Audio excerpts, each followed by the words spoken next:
Now here I am taking a picture of my tulips, and I want you to notice the Forsythia is still blooming. It's a cloudy day, so you're getting the yellows to look pretty good with quite a bit of details. Also you can see the shadow areas and the light areas in the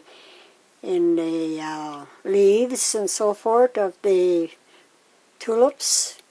Notice that I've placed it just about in the middle, but down below further, and because I wanted you to be able to see the leaves of the tulips and the colors, how the light turns them gray on one side and darker in deeper areas of the picture.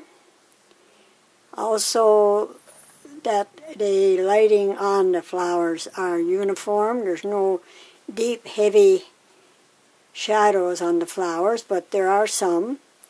And because the light is overcast and it's sort of a silver light, you might be finding it sort of changing from a little brighter to a little darker. That's because the sun, there's open spots and a blue sky shining through and some of the sunlight.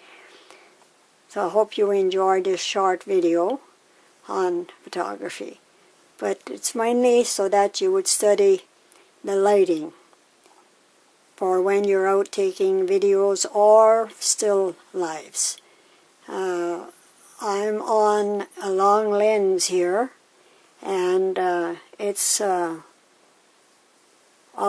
to about, I'd say, a good zoom, about 26. Okay. Now I gotta say goodbye because a friend is coming.